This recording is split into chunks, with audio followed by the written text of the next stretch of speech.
Boom, coming in hot, Chinch. How we doing, man? What's Doing going great, on? man. We finally did something on the internet that's like people are paying attention to. I know, dude. You're a genius. You're a genius. We're I'm getting not a this genius. thing. I think it was just came out of boredom, and I just had like 10 minutes to mess around on Photoshop. So if you haven't, go to either my Twitter account. My Twitter account is Chinch4, not Chinch04, I think, right? And then my Instagram is Chinch04. Chinch is 04, yeah. Yeah, and everything Sean has is the mayor's office, to mayor's office. I'm at the mayor's office on Twitter, at the mayor's office MLB on Instagram. Yeah, we got to clean that up, but both of us. Anyway, go there, take a look. There's a silhouette of a guest we're going to have on very early next week, which, by the way, we have that is going to do special things that have never been done on our show before, right? We won't say what they are right now. Don't say the guy, because what we did out there on the internet is you can win an autographed Sean Casey baseball, which, by the way, I went on eBay, ranges from like $50 to like $300. I don't know. Yeah, who doesn't want that, bro? Yeah. Who doesn't want And I do. And how about one of these? My kids don't. My kids don't. My kids don't. How about a mayor's office T-shirt? You get both of those, and the rule is, if you get it right, who the silhouette is, you really don't get anything. Funniest answer. We will show some of these answers to the guest, and whoever he laughs the hardest at for his answer, you're going to get that Sean Casey ball, and you're going to get a T-shirt. How do you feel about that? I think a lot of people didn't read the question right because they were trying to get it right. They were guessing who it was, and I'm like, I don't think they're reading the question right. So you mess with the bull, you get the horns. You're out. You're not going to win. Sorry, folks. You got a lot of responses. It's like Bender in Breakfast Club. You know what I mean? You mess with the bull. I got you for 2 weeks. 2 weeks, Bender. 2 weeks. Mess with the bull, get the horns. Yeah. So we got that going. But let's get right into what's going on here today. Yeah, man. Dude, yes. WBC heating up big time. There's so many different storylines. Let's just start with what just happened today. And what is it in Japan? Is it tomorrow in Japan, or is it yesterday in Japan right now? Do you know how that works? You've been to Japan, right? Oh, yeah, I've been there. I just know that I was so messed up from the time change. It was ridiculous. All right. Let's see. I'll tell you what time it is. No, I have it right here. I know, but what day is it? Is it today? Is it yesterday? Is it tomorrow? This is the hard-hitting questions we have here in the mayor's office. Sean's Googling. Look, it's 11:10 p.m. today. So it's 11:10 today. Okay. Well, I don't know. Tweet us in. Let us know, as Millar would say. All right. Anyway, Shohei Ohtani did little league things again today. What is it? 4 innings pitched, 5 Ks, ho-hum, no runs, no walks. Oh, and by the way, how's your 2-run double? Yeah. It's what you did in Little League. Like, the best kid would go pitch and then go 3 for 4 with a homer, right? Yeah. It's incredible, man. And what I love about the WBC now with Shohei being back with Team Japan is that we all now know. We all now know how good this guy is. We all now know that he's the best player in the world. And I think what's cool is I think the people in Japan knew that when he was over there, but you got to come to the big leagues to prove it. That's the biggest thing. You got to come to the show to prove it. You can't just prove it in Japan, as Ichiro found out. This guy's the best. He's the best. Then he comes over here. Turns out he's one of the best, and probably would have broke Pete Rose's record had he started in the big leagues. You know, he had 7 years where I think he had 1,400 hits over there. You know, obviously they won't transfer to the big leagues. So the thing about Shohei, man, now you're seeing, like, this is so fun for him back in Japan, hitting the home runs in front of those crowds. Those fans being able to see him now that he's the superstar in the big leagues. He's an international superstar. And you're right, Chinch. The fact that he can go out and dominate on the bump and then go hit a 2-run double, I mean, come on, man. That's Little League stuff, and it's incredible. And for anyone, obviously, probably most people that are following us haven't played in the big leagues, but I'm going to tell you right now, playing 12 years in the big leagues and, hitting left-handed, not even hitting, I look at the switch hitters, I go, man, that's incredible. That's crazy too.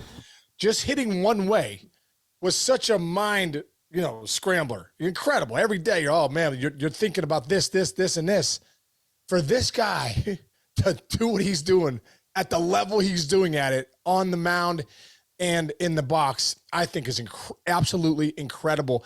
and it's going to be on display for all of us to see in the WBC these next couple weeks. It's going to be a ton of fun, man. Yeah. So what are the max amount of years he needs to play at this level for him? Like, can he get into the Hall of Fame with just like 8 full hardcore seasons? He lost pitching the 1 year. He lost to COVID the other year. So he's got about 3.5 full years the way he's done it so far. Can he get into the Hall of Fame with like 8 of these years? I think yes.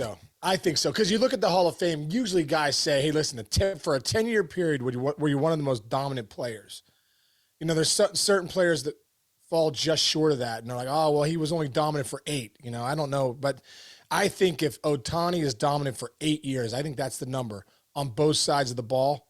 How do you not put him in Cooperstown? And just the fact that we've never seen anything like it, that's Cooperstown worthy in itself.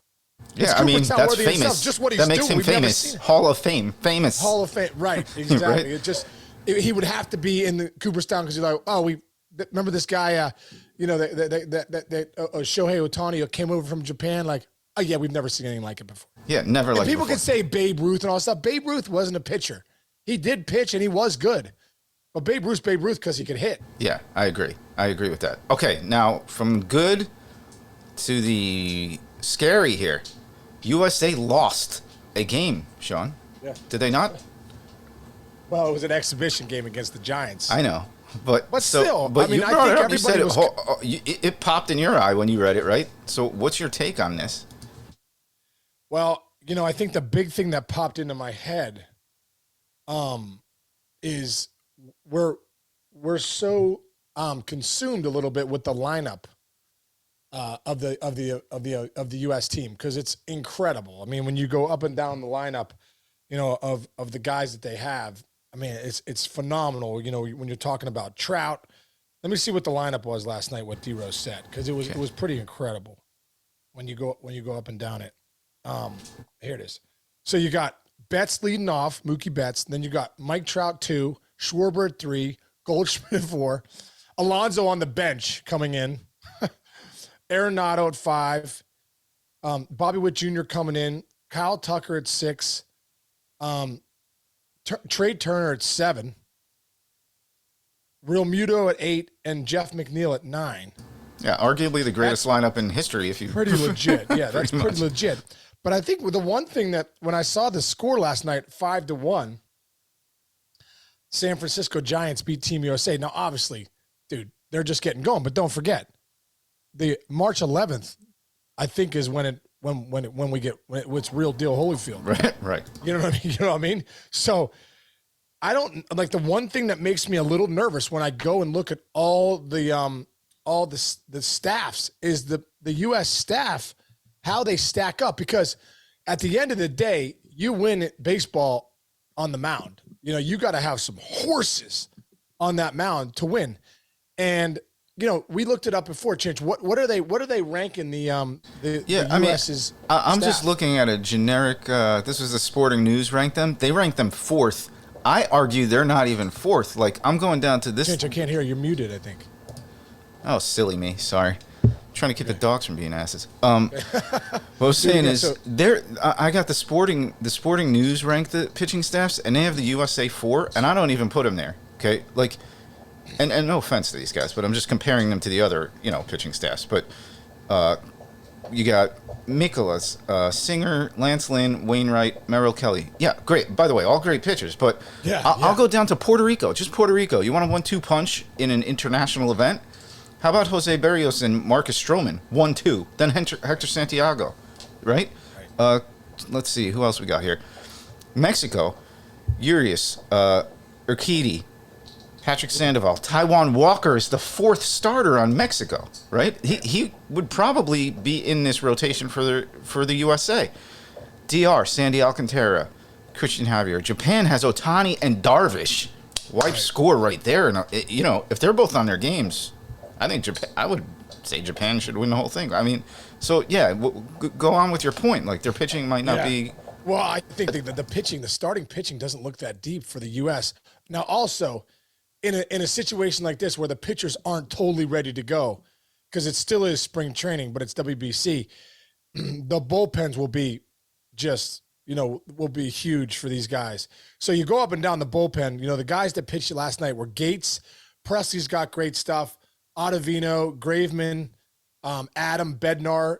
There's definitely some horses out of the pen. So I think DeRo has got his hands full as far as navigating that.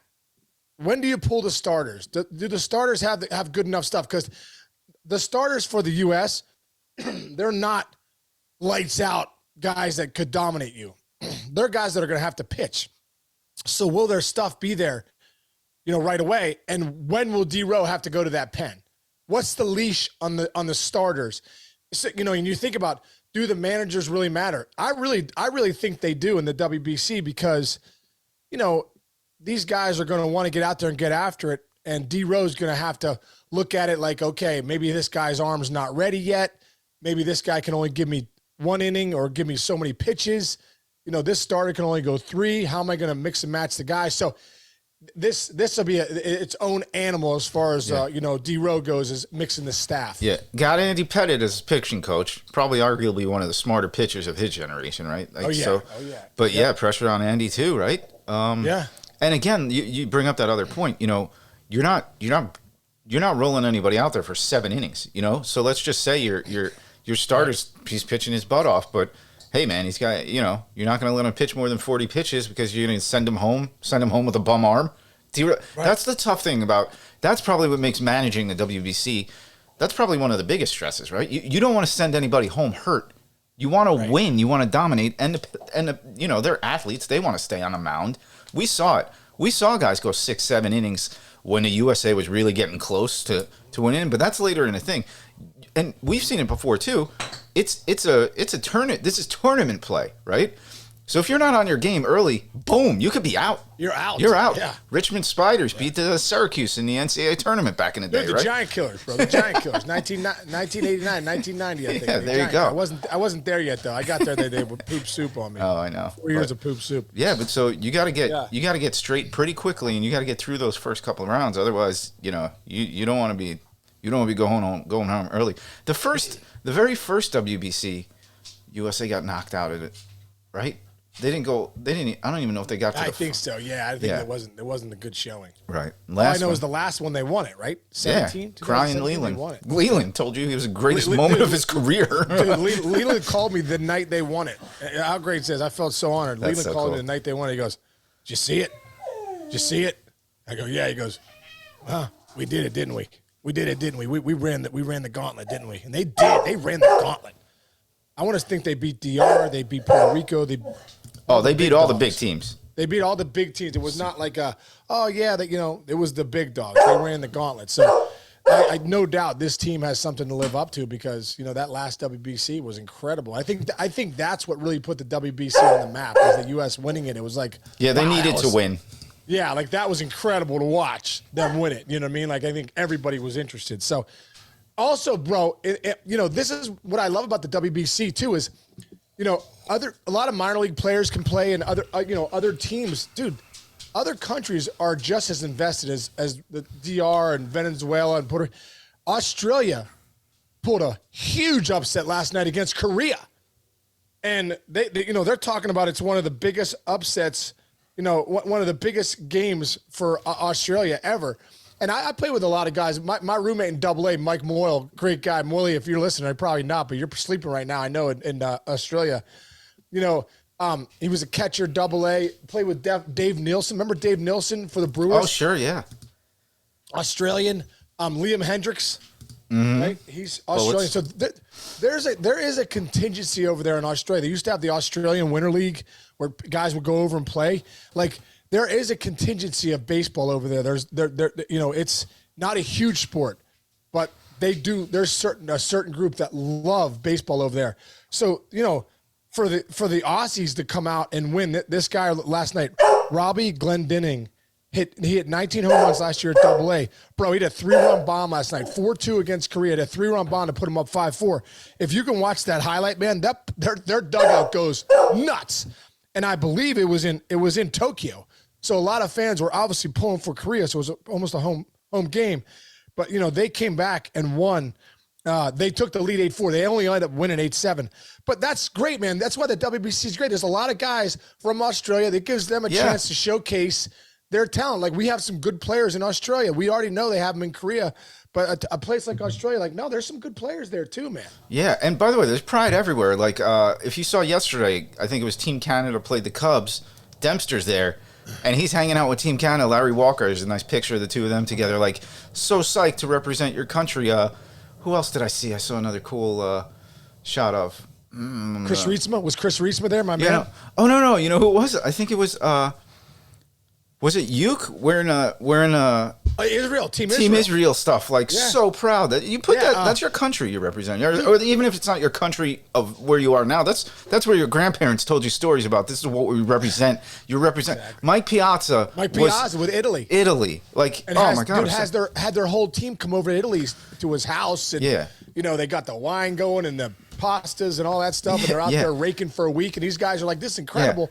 Not only is it incredible, we're in Italy, we're with Mike Piazza driving the bus. And then you talk about a whole other level, like Puerto Rico, the DR, the Netherlands. Hey, and by the way, here's the other thing. The other cool thing about this, Didi Gregorius doesn't have a team. He's playing short for the Netherlands. Not only is he representing his home country, he's representing himself, trying to get on a roster, which that's happened, especially like the middle relief guys.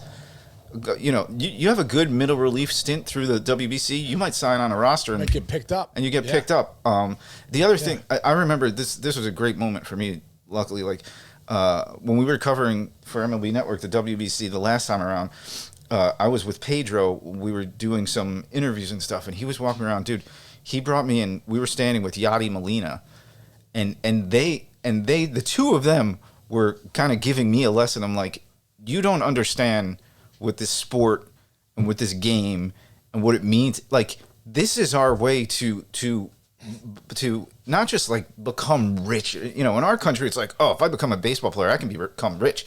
No, this is how I'm going to put food on my table for my family. I'm going to leave my home.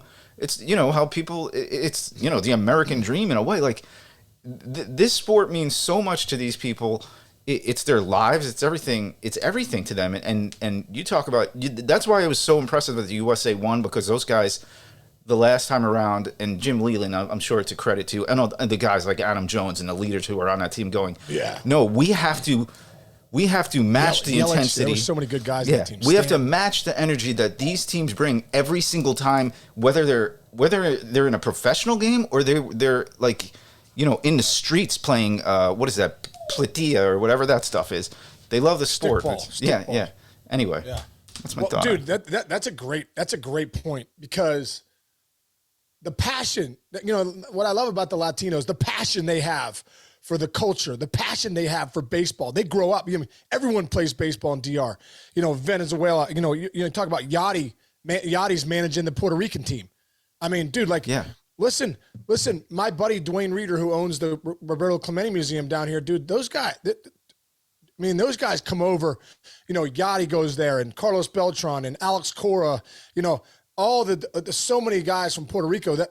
That Roberto Clemente, what he means to those guys, the stories from their fathers and the generations down. Like, one thing you need to remember about these guys, and I think it's so cool, that why the WBC means so much to the Latino players, is when you go over and play winter ball, bro, and you play in the DR, and you play in Venezuela, and you play in Puerto Rico, dude, packed house every single night, because you're now playing for your town.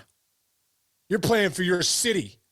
You know what I mean? You're playing not only for your country, you're playing. So there is a passion there. So the WBC, when the passion that they bring, representing their countries and their cities and all that stuff in the off season, in the winter ball, what, you know, that Caribbean World Series, how big of a deal it is, dude. It's at another level at the WBC, because now they're all together on an all-star team saying, let's show everybody what our country is all about. Great point, man. Great point. You know? Yeah. And dude, also too, you talked about the Netherlands. They're 2-0 already. Mm-hmm. Xander Bogaerts is on there. Profar's on there. They got some horses on there too. They got a few good players on the Netherlands. So, and Venezuela, and you know, you see Altuve, you see Miguel Cabrera, it's going to be. It's fun, really man. great. It's really great. So if you haven't bought in on it yet, you got first of all, if you didn't buy in last time, silly you. Oh, Bella's barking. But buy in, and it's cool. Right. I saw somebody tweet like, "Oh, it was worth it waking up at 3 a.m. to watch Shohei play today." That's fun. Cool. That's like how people go crazy about the World Cup in soccer. That's kind of what this feel is to me in a lot of ways. Yeah, that's cool. That's really cool. That's really cool. All right, man. Well, what else you got going on today? What's your game plan for the rest of the day? What else I got going on? Sarah has got a doctor's appointment at 10:30. That's my game plan for the Oh, We're okay. going to go down there. And then I got not much going on today. Wait, I think I do. Let me check my schedule. Maybe I do have something going on. Nope. I got nothing going on today. You got something big this week, though, right? Your what is it? Mental mindset performance testing. Oh yeah, no Breakthrough Pro. My Breakthrough new, Pro, yeah. Yeah. Hey, if you guys haven't checked it out, I'm launching my second mental performance coaching program. It's called Breakthrough. If you go to breakthrough/pro.com, you can sign up. It's going to be an 8-week program. Slots are going to be minimum, Chinch. We only want a small group of guys to make sure they get the biggest benefit. It's our second go around. We saw in the first go around a humongous benefit for the kids that join, for the men that join, women, whoever. It's going to be incredible. So breakthrough/pro.com. Breakthrough/pro.com. Do you have any arrows left? Are you going to do the arrow thing? Oh yeah, we got the arrows. Dude, you're gonna have an arrow. Yeah, we're gonna have an arrow go through your neck. It's gonna be incredible. I gotta have to do that one day, right? Yeah, dude, you got to do it, man. You got to do it. It's all about pushing through that pain. You know? Pushing through. My whole life is about pushing through pain.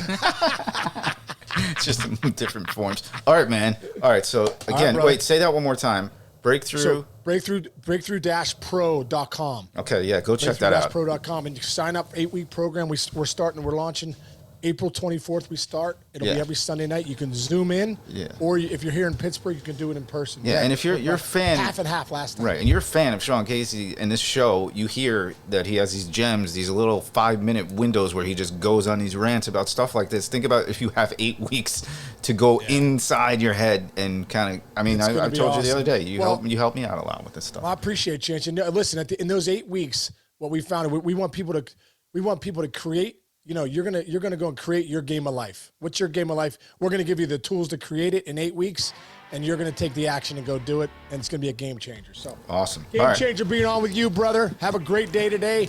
Sun is shining here in Pittsburgh. I don't know what's going on in Long Island, man. It's better. It's better today. Okay. All right, I apologize. I apologize to Mother Nature yesterday. Yeah, you did. Don't fight global warming, dude. Don't fight global warming. All right, bro. Chichi. Love you, man. I'll see you tomorrow, brother. See you. Yep. See everybody tomorrow. Thank you.